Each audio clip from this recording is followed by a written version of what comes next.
Hello class, welcome back to the accounts lecture.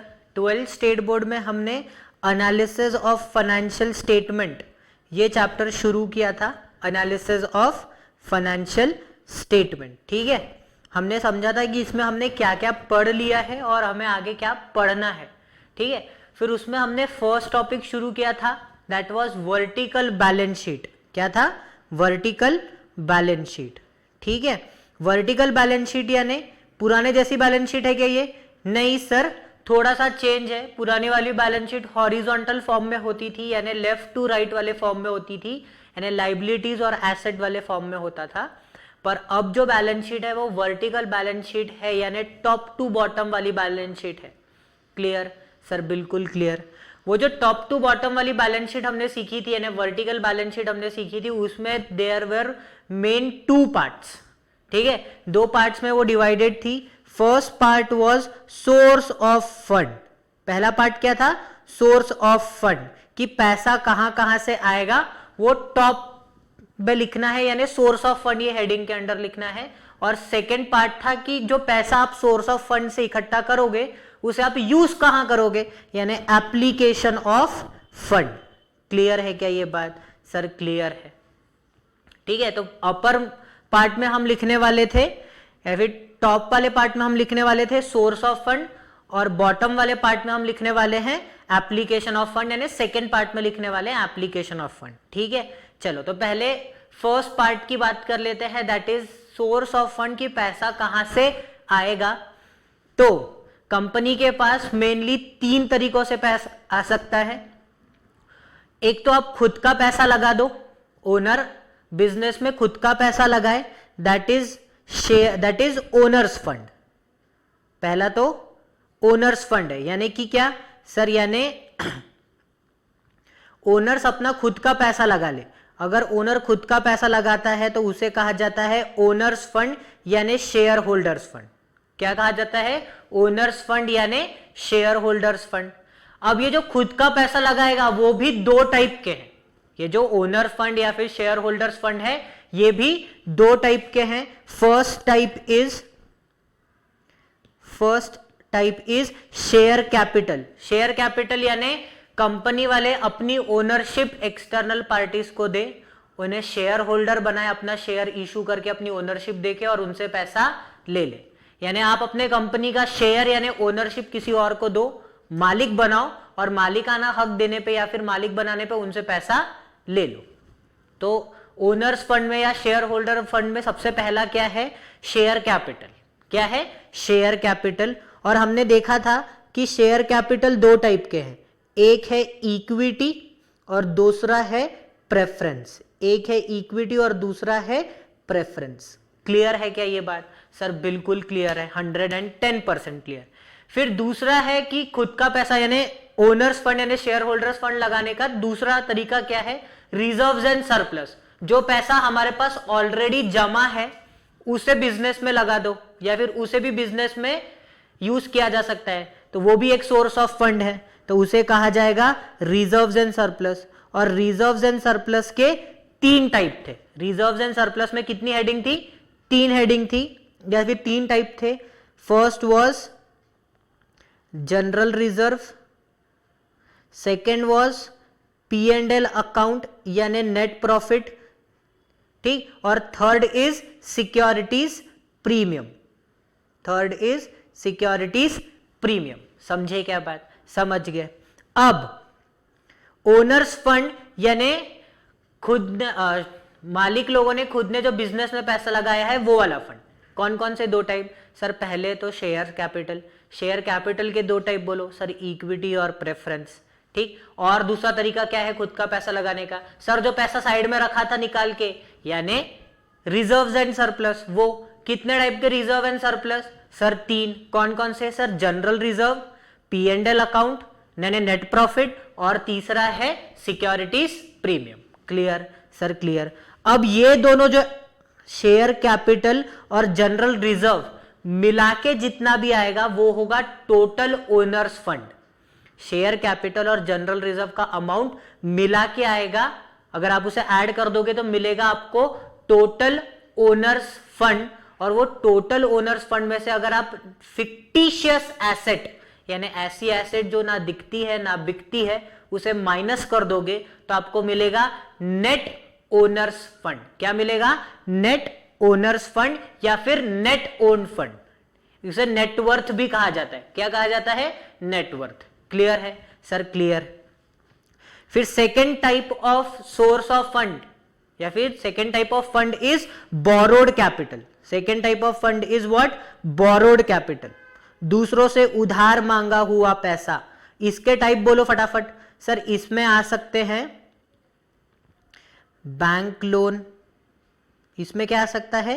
Bank loan या फिर advances.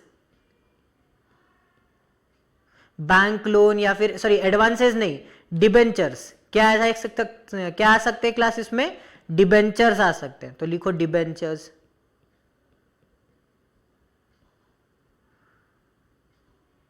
क्या होगा? डिबेंचर्स होगा।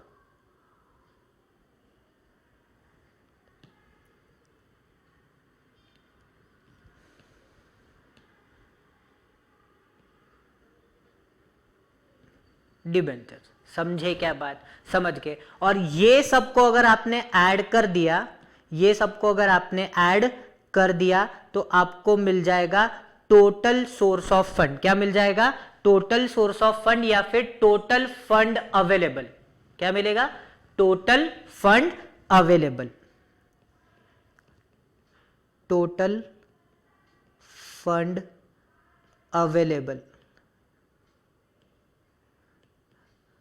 तो देखो क्लास, मुझे कुछ लर्न करने की जरूरत नहीं पड़ी, मैंने बहुत ही सिंपल रखा कि सोर्स ऑफ फंड है, उसमें मेन दो तरीके से पैसा आ सकता है। एक है ओनर्स फंड यानी शेयर होल्डर्स फंड और दूसरा है borrowed fund. Share holders fund में सबसे पहले है शेयर कैपिटल और उसके बाद है जनरल रिजर्व। शेयर कैपिटल और जनरल रिजर्व के टोटल में से हमें फिक्टिशियस एसेट माइनस करने, ये मेरा क्लियर था। फिर मैंने सोचा कि शेयर कैपिटल में क्या क्या आ सकता है, तो इक्विटी और प्रेफरेंस। फिर मैंने सोचा कि रिजर्व्स और सरप्लस में क्या क्या आ सकता है, तो आंसर आया कि सिक्योरिटीज प्रीमियम आ सकता है, P&L अकाउंट आ सकता है और जनरल रिजर्व आ सकता है। तो मुझे उसकी सारी की सारी हेडिंग्स याद हो गई। फिर मैंने सोचा कि बोरोड फंड यानी किसी और से मांगा हुआ पैसा, खुद का पैसा तो नहीं है, तो कौन लोग हैं जो हमें बोरो करने देंगे पैसे? डिबेंचर होल्डर्स है, बैंक लोन है, डिपॉजिट होल्डर्स है, बॉन्ड होल्डर्स है, ये सबसे हम पैसा बोरो कर सकते हैं। तो इस तरीके से मैंने लॉजिक क्लियर रखा और बिना रट्टाफिकेशन के मेरा पूरा सोर्स ऑफ फंड याद हो गया। Clear sir? क्लियर। वैसे ही अगर हम पैसे लाएंगे यानी सोर्स ऑफ फंड में हम पैसों का जुगाड़ करेंगे तो पैसों को कहीं इन्वेस्ट यानी कहीं खर्च भी करेंगे, ठीक है, यानी कहीं यूज भी करेंगे, तो that stage is called application of fund और वो है सेकेंड स्टेज। कहां कहां आपने पैसे खर्च कर दिए, कहां कहां आपने अपना पैसा इन्वेस्ट करके रखा है या फिर कहां आपने अपना पैसा फंसा के रखा है, उसे कहा जाता है एप्लीकेशन ऑफ फंड। ठीक है, एप्लीकेशन ऑफ फंड में भी तीन मेजर हेडिंग्स है। फर्स्ट इज फिक्स्ड एसेट, आप अपना पैसा फिक्स्ड एसेट में अप्लाई करो यानी फिक्स्ड एसेट्स परचेज करो। एग्जांपल बोलो, land, building, furniture, computer, plant and machinery, factory, कोई भी चीज का नाम ले लो, दैट इज फिक्स्ड एसेट। ठीक है, हमारे आसपास कितनी फिक्स्ड एसेट दिखती है? फर्नीचर एक फिक्स्ड एसेट है, कंप्यूटर एक फिक्स्ड एसेट है, तो ये सब कहां आएगा? एप्लीकेशन ऑफ फंड में फिक्स्ड एसेट ये हेड के अंडर। फिर second major heading is investment. क्या है? Investment. 10% government bond, 12% fixed deposit, ये सब क्या है? ये है इन्वेस्टमेंट। ठीक है, तो अगर आपने किसी कंपनी की इन्वेस्टमेंट या फिर शेयर्स, आपने अगर किसी कंपनी के शेयर्स वगैरह खरीदे हैं तो वो भी आपके लिए इन्वेस्टमेंट है। समझे बात? सर समझ गए। Third is working capital. Third क्या है? Working capital. और वर्किंग कैपिटल में दो मेन बातें बोली गई है, वो है first current liability, first is current liability, first is current asset and second is current liability. Second is current liability. ठीक है, फिर करंट एसेट में दो मेन टाइप है, that is quick asset and non quick asset. Quick asset, non quick asset.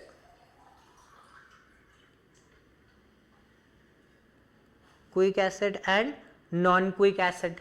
वैसे ही current liability में भी दो मेन पार्ट्स है. एक है क्विक लाइबिलिटी और दूसरी है नॉन क्विक लाइबिलिटी. दूसरी क्या है? Non quick liability. Clear sir? बिल्कुल क्लियर. ये जो करंट एसेट है, करंट एसेट का मतलब ऐसे asset those are to be sold और used over the next year, जिन्हें अगले साल तक एक तो बेच दिया जाएगा या फिर यूज कर लिया जाएगा, उसे कहा जाता है करंट एसेट. ठीक. करंट एसेट के दो type, quick asset, non quick asset. Quick asset यानी ऐसी एसेट जिसे इमीडिएटली कैश में कन्वर्ट किया जा सकता है. नॉन क्विक एसेट मतलब ऐसी एसेट जिसे कैश में कन्वर्ट करने में थोड़ा ज्यादा टाइम लगेगा. Clear sir? Clear. Current liabilities यानी ऐसी लाइबिलिटीज जिन्हें अगले साल तक पे ऑफ कर दिया जाएगा. क्लियर? क्लियर. करंट लाइबिलिटीज के दो part, quick liability, non quick liability. Quick liability मतलब ऐसी लाइबिलिटी जिन्हें इमीडिएटली कैश में पे ऑफ करना पड़ेगा. नॉन क्विक लाइबिलिटी मतलब ऐसी लाइबिलिटी जिन्हें थोड़ा समय लेके हम पे ऑफ कर सकते हैं. Clear sir? Clear. Quick asset का कोई example sir? Debtors, bills receivable, cash, bank. Non quick asset का सर स्टॉक, एडवांसेस, ये सब नॉन क्विक एसेट. ठीक. क्विक लाइबिलिटी का एग्जांपल बताओ sir? Bills payable, creditors, outstanding expense, ये सब क्या है? क्विक लाइबिलिटी के है. और नॉन क्विक लाइबिलिटी के क्या होंगे सर? Bank overdraft. समझे क्या बात? समझ गए. अब हमने वर्किंग कैपिटल में दो मेन हेडिंग पढ़े, that is current asset and second is current liability. Working capital निकालने का फॉर्मूला होगा current asset minus current liabilities. समझे क्या बात? यस और no? Come on. Yes sir. तो यहां पे हमारा जो हमने वर्टिकल बैलेंस शीट सीखा था प्रीवियस लेक्चर में, वो पूरा रिवाइज हो जाता है. बस 2-3 बार पढ़ो कौन सी चीज कहां आती है, कौन से हेड के अंडर आती है. पार्ट 1 यानी सोर्स ऑफ फंड में आती है कि पार्ट 2 यानी एप्लीकेशन ऑफ फंड में आती है, ये ध्यान में रखो और आपका क्वेश्चन सॉल्व हो जाएगा. Clear sir? क्लियर. हमें एक हॉरिजॉन्टल बैलेंस शीट दी होगी यानी पुराने स्टाइल वाली बैलेंस शीट दी होगी, और उस पुराने स्टाइल यानी हॉरिजॉन्टल बैलेंस शीट के मदद से हमें वर्टिकल बैलेंस शीट क्रिएट करना है, ऐसा क्वेश्चन आएगा. क्लियर है क्या बात सर? क्लियर है. क्वेश्चन पूरी तरीके से राइट तभी होगा जब आपका बैलेंस शीट पे कमांड मेरे जैसा है. आपको हर चीज कहां आती है, कैसी आती है, वो आपको पता है. कौन से पार्ट में आती है, कौन से हेड के अंडर आती है. अगर आपको ये पता है तो आपका काम हो जाएगा. Clear sir? क्लियर. 4 बार ये वर्किंग चार्ट को पढ़ो. ये जो मैंने अभी चार्ट बना के दिया है पूरा, उसे पढ़ो अच्छे से, आपको अपने आप आ जाएगा. Clear sir? बिल्कुल. चलिए, तो will jump on question number 1 of vertical balance sheet. ठीक है, चलो सर. कहां है ये question? Page number 87, analysis of financial statement. ये सेकेंड लास्ट चैप्टर है आपका नोट्स का. उसमें है पेज नंबर 87, और पेज नंबर 87 में first question, top most question, देखो क्या लिखा है. Convert following balance sheet into vertical balance sheet. Convert following balance sheet into vertical balance sheet यानी टॉप टू बॉटम वाली बैलेंस शीट में कन्वर्ट करना है. ठीक सर? ठीक. अब देखो क्वेश्चन कैसे तरीके से दिया है. लाइबिलिटीज अमाउंट, एसेट अमाउंट, यानी हॉरिजॉन्टल फॉर्म में दिया है, यानी जो हमारा पुराना टाइप था फाइनल अकाउंट्स में जो हम प्रिपेयर करते हैं वैसी बैलेंस शीट दी है. Clear sir? Absolutely clear. देखो क्या क्या दिया है, पढ़ लेते हैं. सबसे पहले दिया है कैपिटल. ठीक. फिर दिया है रिजर्व्स 7,500. फिर दिया है 12% बैंक लोन. फिर है करंट लाइबिलिटीज. ठीक है. जैसे जैसे हम पढ़ रहे हैं वैसे वैसे आपके दिमाग में बत्ती जलनी चाहिए कि कौन सी चीज कौन से पार्ट में और कौन से हेड के अंडर आएगी. क्लियर? क्लियर. फिर एसेट में है फिक्स्ड एसेट, इन्वेस्टमेंट और करंट एसेट. ठीक सर? बिल्कुल ठीक. चलो तो अब एक एक को देख लेते हैं कि वो कौन से पार्ट में आएगा और कौन से हेड के अंडर आएगा। लाइबिलिटी साइड से शुरुआत करते हैं। सबसे पहले दिया है कैपिटल, ये आएगा फर्स्ट पार्ट में यानी सोर्स ऑफ फंड में। सोर्स ऑफ फंड में कहा सर, वो आएगा ओनर्स फंड यानी शेयर होल्डर्स फंड, ये हेडिंग के अंडर। ओनर्स फंड और शेयर होल्डर्स फंड ये हेडिंग में आएगा फर्स्ट इसमें, दैट इज शेयर कैपिटल में। क्लियर है क्या बात? सर क्लियर है। सर वो यहां आएगा, देखो मैं रेड पेन से टिक करता हूं, यहां लिखेंगे उसे शेयर कैपिटल में। Source of fund first heading, first part में फर्स्ट हेडिंग ओनर्स फंड में, कहां लिखेंगे? शेयर कैपिटल में। Clear sir? एब्सोल्युटली। आगे बढ़ते, फिर दिया है reserves and surplus. First part में यानी सोर्स ऑफ फंड में लिखेंगे। सोर्स ऑफ फंड में कहा सर, वो शेयर होल्डर्स फंड या फिर ओनर्स फंड जो है फर्स्ट हेडिंग, उसमें उसका सेकेंड हेडिंग, उसका सेकेंड सब हेडिंग शेयर कैपिटल के बाद वाला जो हेडिंग है ना, रिजर्व्स एंड सरप्लस, वहां लिखेंगे, यानी यहां लिखने वाले हैं रिजर्व्स एंड सरप्लस में। क्लियर है क्या सर? एब्सोल्युटली। फिर दिया है 12% लोन, यानी ये बैंक लोन है, तो ये फर्स्ट पार्ट में आएगा। कहां आएगा सर? सोर्स ऑफ फंड में आएगा। सेकेंड मेजर हेडिंग जो है ना बोरोड फंड, वहां आएगा, तो यहां लिखेंगे बोरोड फंड में। Clear sir? क्लियर। फिर दिया है करंट लाइबिलिटीज। सर ये जो करंट लाइबिलिटीज है वो सेकेंड पार्ट में आएगा। सेकेंड पार्ट यानी क्या sir? Application of fund. Application of fund में कहा सर, एप्लीकेशन ऑफ फंड में जो थर्ड मेजर हेडिंग है वर्किंग कैपिटल, उसमें जो सेकेंड हेड होगा, वर्किंग कैपिटल के अंडर जो सेकेंड हेड होगा करंट लाइबिलिटीज, वहां आएगा। क्लियर है क्या बात? Sir absolutely. चलो अब एसेट साइड की देखो sir, fixed asset. Fixed asset second heading यानी सेकेंड पार्ट यानी एप्लीकेशन ऑफ फंड में आएगा। कहां आएगा? Application of fund. तो एप्लीकेशन ऑफ फंड में फिक्स्ड एसेट फर्स्ट हेड में ही आ जाएगा। फिर दिया है इन्वेस्टमेंट। सर ये भी एप्लीकेशन ऑफ फंड में आएगा, और एप्लीकेशन ऑफ फंड की जो सेकेंड हेडिंग है ना इन्वेस्टमेंट, उसके अंडर लिखेंगे इसे। बिल्कुल सही।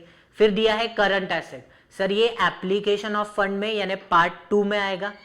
एप्लीकेशन ऑफ फंड में जो थर्ड हेडिंग है वर्किंग कैपिटल, उसका ये फर्स्ट हेड है, यानी फर्स्ट वर्किंग कैपिटल का फर्स्ट पॉइंट है करंट एसेट।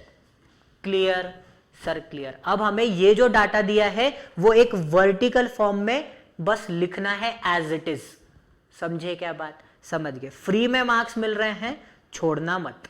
चलो तो हमने पिछले क्लास में जैसा फॉर्मेट देखा था वैसा एक फॉर्मेट प्रिपेयर कर लिया है, पर्टिकुलर्स अमाउंट अमाउंट। ठीक है, अमाउंट के 2 कॉलम बना लिए फॉर बेटर प्रेजेंटेशन।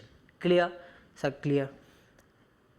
लिखते हुए चलते हैं, vertical balance sheet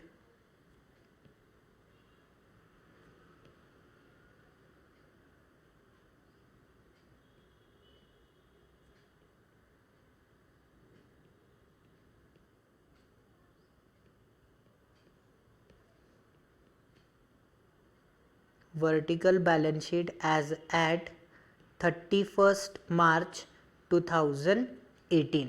vertical balance sheet as at 31st March 2018। अगर कंपनी का नाम दिया होगा तो पहले कंपनी का नाम भी लिख सकते हैं, ठीक है, या फिर लिख देना। ठीक, चलो अब हमने सारी हेडिंग्स डिस्कस कर ली है, तो मैं फर्स्ट पार्ट का नाम दे देता हूँ, that is source of fund.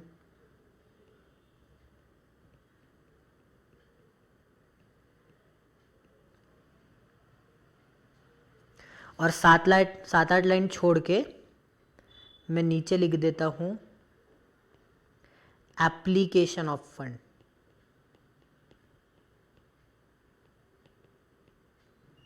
Application of fund.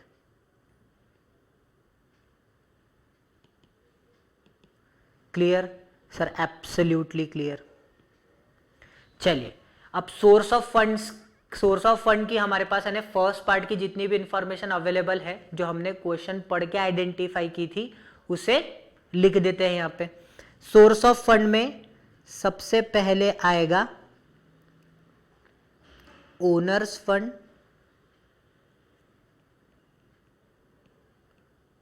या फिर शेयर होल्डर्स फंड?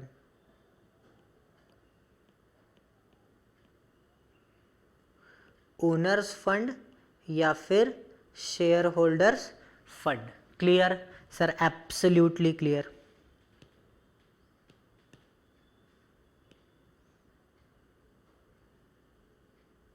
अब ये शेयर होल्डर्स ओनर्स फंड या फिर शेयर होल्डर्स फंड के अंडर फर्स्ट हेड आएगा, देखो मैं स्मॉलर ए में लिख रहा हूं, ठीक है। फर्स्ट हेड आएगा that is share capital, share capital.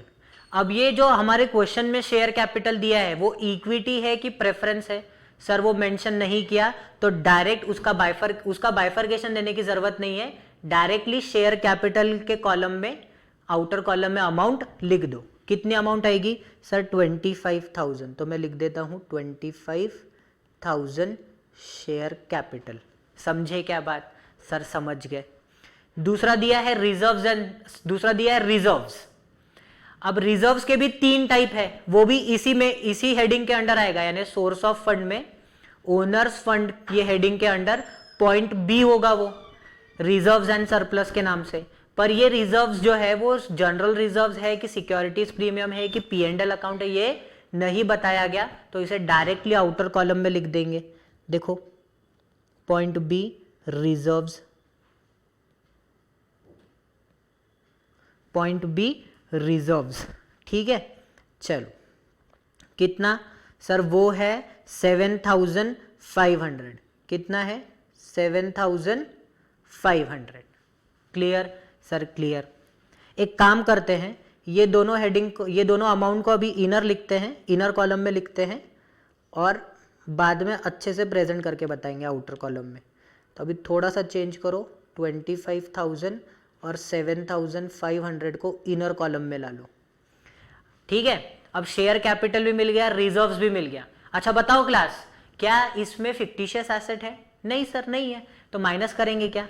नहीं करना चाहो तो प्रेजेंटेशन पर्पस के लिए माइनस फिक्टिशियस एसेट नील करके दिखा सकते हैं, नहीं भी लिखा तो चल जाएगा, हम वैसा कर देते हैं। नहीं भी लिखा तो कोई बात नहीं है, minus fictitious asset,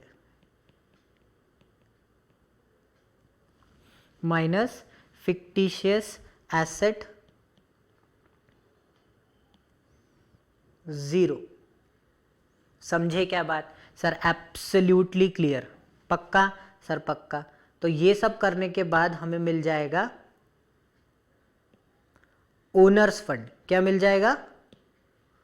owner's fund, या फिर नेटवर्थ भी कहा जाता है। ओनर्स फंड कितना आएगा? 25,000 plus 7,500 that is 32,000, that is 32,500। Clear है क्या ये बात? यस सर 32,500 क्लियर है। ठीक सर? ठीक। चलो आगे। अब क्या दिया हुआ है सर? 12% bank loan. सर वो सोर्स ऑफ फंड में ही आएगा, पर सोर्स ऑफ फंड में उसे हम सेकेंड हेडिंग में लिखेंगे, यानी बी वाले हेडिंग में लिखेंगे, बोरोड फंड के अंडर। कहां लिखेंगे? बोरोड फंड के अंडर, बोरोड फंड। और बोरोड फंड में हेडिंग देना लोन, रादर 12% लोन। कितना? 12% लोन। अच्छा लोन के साथ और कोई अमाउंट है क्या बोरोड फंड में? नहीं सर, तो डायरेक्टली लोन की अमाउंट बाहर यानी आउटर कॉलम में लिख दो। कितना आएगा सर? 15,000। कितना आएगा क्लास? बोलो फटाफट। सर 15,000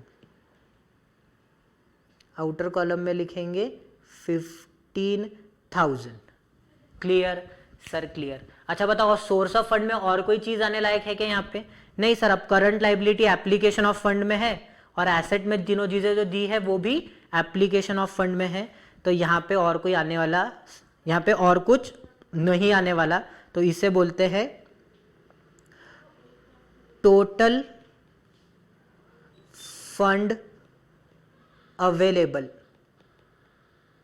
इसे क्या कहेंगे, total fund available 32,500 plus 15,000, 32,500 plus 15,000,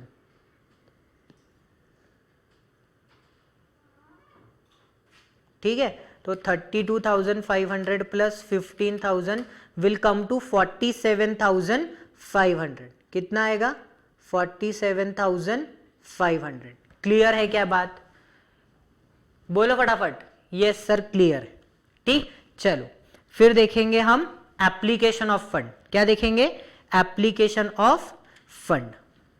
asset side पे करंट लाइबिलिटीज कहाँ आएगी सर, वर्किंग कैपिटल के अंडर, तो उसको अभी टाइम है। चलो एक एक करते हुए चलते हैं।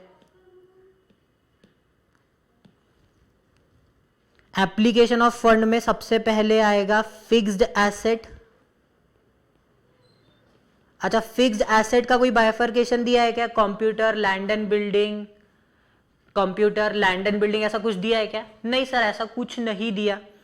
तो फिक्स्ड एसेट की अमाउंट को डायरेक्टली आउटर कॉलम में लिख देंगे, दैट इज 30,000, कितना, 30,000। तो फिक्स्ड एसेट की अमाउंट को डायरेक्टली आउटर कॉलम में लिख दो 30,000।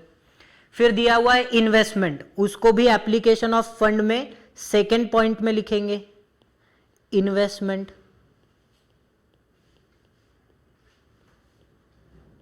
इन्वेस्टमेंट 5,000। अच्छा, इन्वेस्टमेंट का कोई टाइप दिया है क्या, 10% गवर्नमेंट बॉन्ड या फिर रिलायंस की सिक्योरिटीज या फिर शेयर्स, ऐसा कुछ जो हमने परचेज किया है, नहीं सर, डायरेक्टली हमें इन्वेस्टमेंट के नाम से दिया है, तो उसका कोई बाइफर्केशन देने की जरूरत नहीं है। अमाउंट डायरेक्ट आउटर कॉलम में लिखो, अमाउंट कितनी है उसकी सर 5,000, तो लिख दो 5,000, ठीक सर, ठीक। अब थर्ड हेडिंग विल बी या फिर C heading will be working capital, working capital. और वर्किंग कैपिटल कैसे निकलता है sir, current asset minus current liabilities, तो हम वो इनर कॉलम में दिखाएंगे। पहले लिखो करंट एसेट, वर्किंग कैपिटल के दो पार्ट दिखाओ, करंट एसेट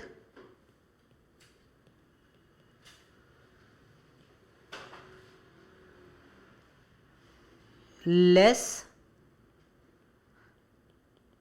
करंट लाइबिलिटीज,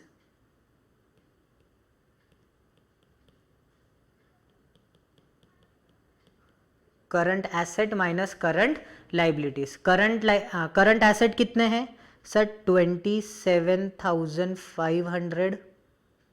अच्छा, और current liabilities sir 15,000, current liabilities कितनी है, 15,000, ठीक। चलो, तो हमने करंट एसेट 27,500 में से करंट लाइबिलिटीज 15,000 माइनस कर देनी है, तो आंसर आएगा 12,500।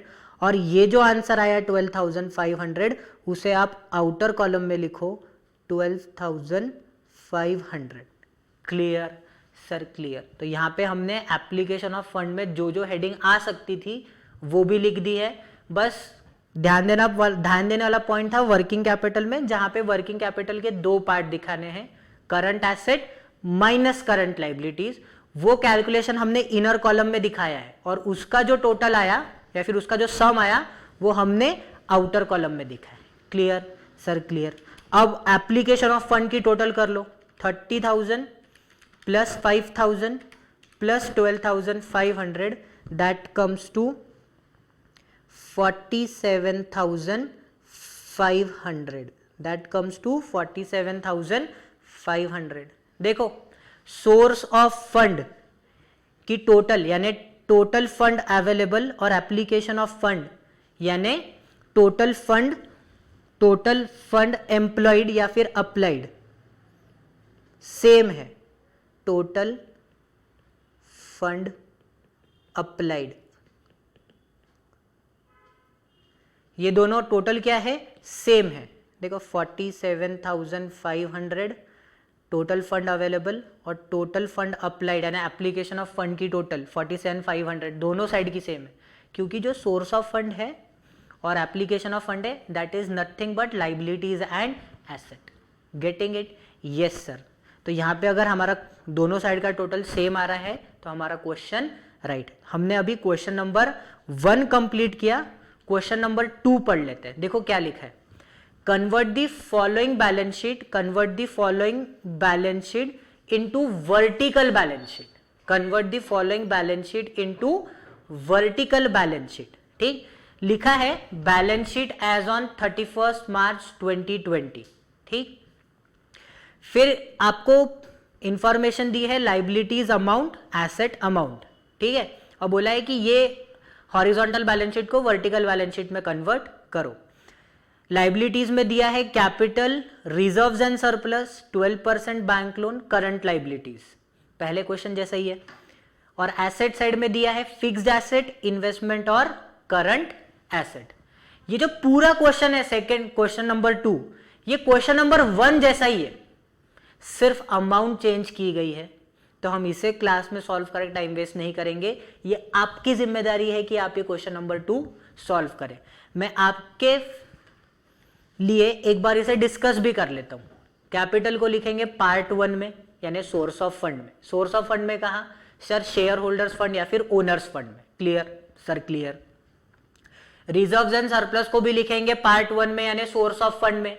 सोर्स ऑफ फंड में कहा लिखेंगे सर, सोर्स ऑफ फंड में लिखेंगे ओनर्स फंड में, पर second heading reserves and surplus, ये वाले हेडिंग में। क्लियर सर, बिल्कुल क्लियर।